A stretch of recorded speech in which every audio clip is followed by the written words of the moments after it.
Alright. I know what all of you are thinking. You're talking about Game of Thrones finally? Why did you wait this long? I have a little story to tell, but let's tell it right after this. Everyone who isn't us is an enemy. When you play the Game of Thrones, you win or you die.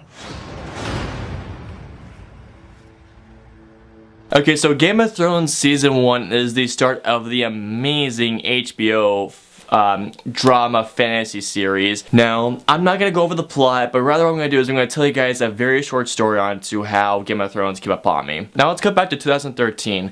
Game of Thrones Season 3 had pretty much just started, and this was about 2 months after one of the biggest events happened in Game of Thrones history, which I will not talk about until I get to Season 3 when I review that. And yes, a little side note, I will review every season of Game of Thrones, and when Season 6 ends, I will review Season 6, and just to let you guys know, I'm halfway through Season 2, and holy crap, there is some, oh my god. But anyways, back to story time. Basically, there was this girl I was talking to who wanted to show me Game of Thrones. I said yes, and I can only get through the first 2 episodes because I thought, well, for one thing, I thought it was uncomfortable to watch all the graphic sex and everything else with this girl who I was first meeting, so I stopped watching it for, believe it or not, 3 years. I know. Jump forward to 2015, I was in my intro to film study class and my professor was talking about a certain death that happened in either Season 4 or Season 5, but basically it was a major character death. And I told him I couldn't get to the first 2 episodes of Season 1, and he told me that he didn't blame me because Season 1, he told me, was, in his opinion, the weakest season out of them all. But he said just keep going with the episodes and trust me, the show gets better with each season and episode. So, cut back to last week, and it was Season 6, episode The Door, and everyone was going nuts, so I thought, okay, finally I should just go on to watch what the world has been watching for 5 years. So basically then I turned on episode 4, then episode 5, then 6, then 7, then 8. You guys get it. I fell in love with the show. I know pretty much all of you know Season 1, so from here on out, spoilers. I'm going to talk the moments that stood out to me the most in Season 1, and the pros and in the cons. So, let's talk some Game of Thrones Season 1 spoilers. I want to start off with this episode because this episode was the one that struck me out the most. And it was episode 3. It was when I first saw Joffrey. I don't know if it was the episode in the first season that introduced us to Joffrey, but this was the episode in which I saw how much of a douche this guy is. I mean, douche doesn't even describe Joffrey. It was basically where Arya had gotten a direwolf, like a really cool looking direwolf, and had just grown up a little bit. And then she was sword fighting with the butcher's boy. Well, not sword fighting, but they were fighting with sticks. Sansa Stark was coming out with Joffrey, and Joffrey was saying, "Why are you fighting? Pick up your blade." And then basically he just takes out his sword, and then for no reason whatsoever, he starts cutting this boy's cheek open. And then for moment 1 right there, I started to really dislike Joffrey. But it wasn't until he called Arya a word that, again, I hate. I was just thinking, oh, this motherfucker. And I literally said that to the girl who was sitting next to me, and she said, I agree, Joffrey's an asshole. Then the direwolf just saves Arya, and I just thought, Joffrey looks like a little bitch, and I am loving it. But it wasn't until the end of the episode where I just thought, I truly hate a few of the Lannisters. Cersei, I mean, Cersei has her moments in Season 1 where she can be a little redeemable, but really, throughout Game of Thrones, from what I've seen, Cersei, she's an evil bitch. And her son, Joffrey, is even worse. Somehow, the Lannisters, including Kingslayer, who was, Jaime Lannister, well, spoiler if you guys don't know this, Cersei's lover, who is also Joffrey's biological father, they were able to make everyone believe that Arya had forced the direwolf to basically fuck up Joffrey. The scene that really hooked me into Game of Thrones at first, when I first started watching it, was a scene where, I can't remember what his name was, but it was a younger Stark, and he's climbing up this castle, not really a castle, but this building. Basically, we find Cersei and Jaime having sex, they're doing incest, and he's like, oh my god. And then Jaime just pushes the boy out the window and he almost dies, but he was paralyzed. Khaleesi, Emilia Clarke, this girl is a badass, and she really shows it in Season 1, and particularly at the end. Oh my god, which I'll talk about a little bit. But her brother, Khaleesi's brother, Jesus, this guy's a dick. He hired a prostitute, and she starts having sex with him, and then basically he starts thinking like, wait, why are you even here? The prostitute tells him that Khaleesi wanted to teach him a lesson or two on love or something like that, if I remember correctly. He gets pissed, throws her out, and then basically he was telling Khaleesi, you don't talk to me like that, I'm gonna be a king someday. And then Khaleesi, like a badass, just like swipes at him.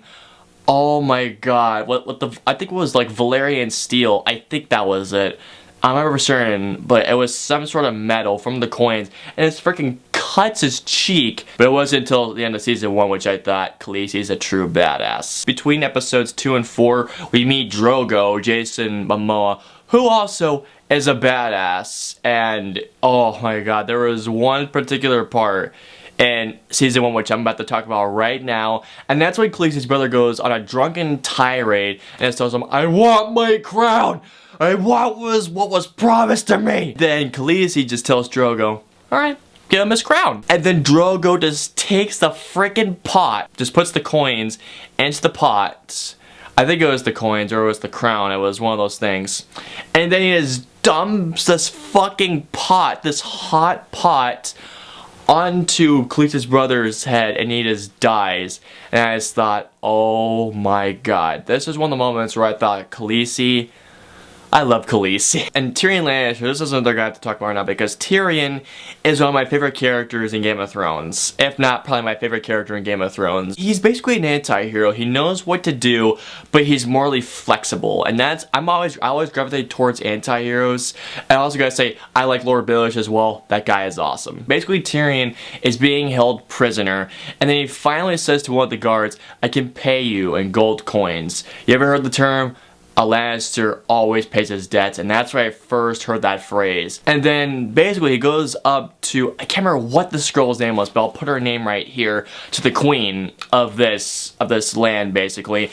And her king, well sort of, is her son, who is sucking on his mom's boob. And basically this kid just would not shut up, and I'm not gonna lie to you guys, I love children, I love kids. This is one of the few kids who I've wanted to slap the bitch out of. Tyrion is going off on the crime he's committed, and he's just basically making a joke of what happened throughout his past, including having this girl strip and run out.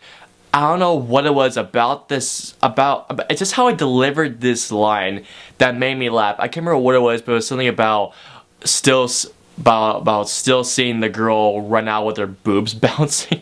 I don't know what it was, but I was laughing so hard. Call me screwed up, but just how Tyrion or how Peter Dinklage delivered the line, that was so brilliant. Tyrion delivers one thing that I know he always does when he's on trial. He says, I demand trial by combat. Someone finally sticks up for him who becomes his, I guess, his personal bodyguard throughout pretty much Game of Thrones until the guy dies. Again, I don't know anything, so don't let me know the spoilers below. I only know a few certain things. Basically, he kicks this guy's ass who volunteers to kill Tyrion Lannister. The look on the kid's face when he sees that the champion who would kill this queen's husband was so priceless, I was just like,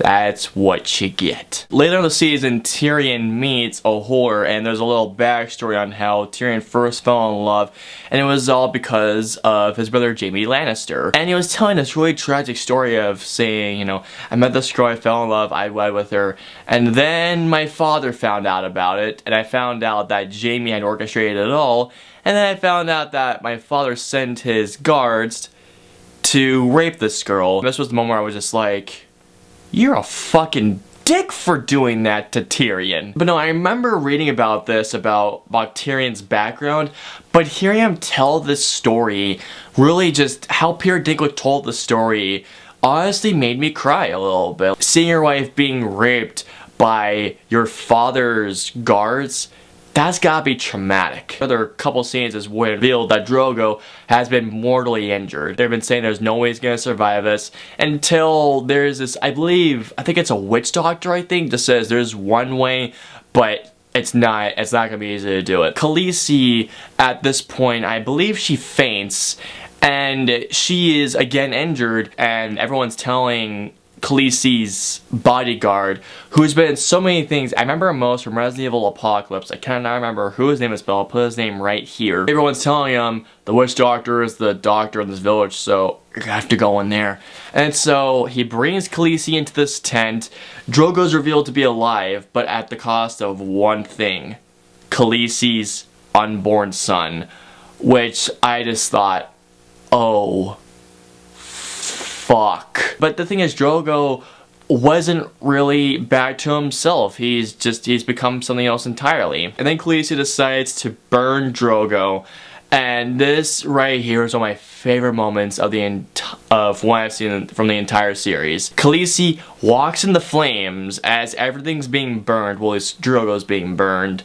And the next morning, she's nude, but I don't know why I draw that up first, but that's why I draw it, because that's why I saw that she was nude. But what I saw was that baby dragons had survived. And I just thought, Khaleesi, I freaking love you. I believe that was the end of season 1, but that ending of season 1 was freaking amazing. Joffrey becomes king at one point instead of Stannis, who we meet in season 2, which again I will talk about when I finish season 2. Everyone has been saying that Ned Stark is a traitor, and Sansa says, I will get my father to confess. I will tell him to confess his crimes, that he is a traitor. And Ned goes along with it, but then Joffrey says, you know, my lady has said that to be merciful, and my mother has said, you know, to be the same as well.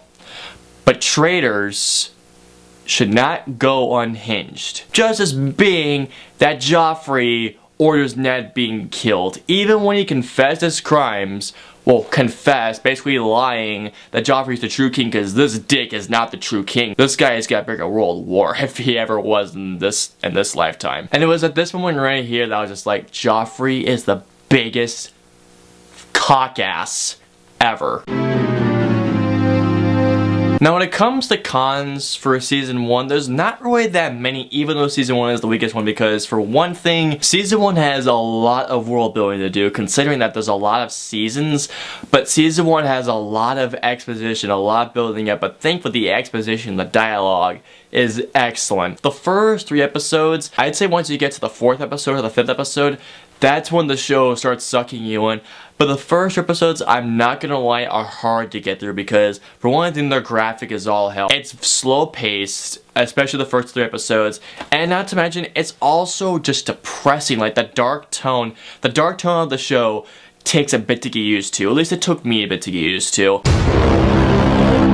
So overall, guys, season 1 of Game of Thrones is an excellent start to, from what I'm seeing, an amazing series. There's a lot of plot twisting elements, characters die that you love, and there are also just some great badass ones that make you want to cheer at the screen or a computer screen, however you want to see this, I guess. All in all, Game of Thrones season 1 is truly excellent. I'm gonna give Game of Thrones season 1 a 4.25 out of 5, simply because it's a little slow in the beginning and it's a little bit graphic, it's a little dark for some, but guys, I'm telling you right now, once you guys get to episode 3 or 4, the show picks up like that and it is badass. Alrighty guys, so Game of Thrones season 1, I know you guys have probably seen it already, and if you have, what is your favorite moment from Game of Thrones season 1? Let me know below. If you guys liked my review of Game of Thrones Season 1, please like, share, and subscribe to see more content from me. And until my Game of Thrones Season 2 review, when I do finish it that is, I will see you all next time.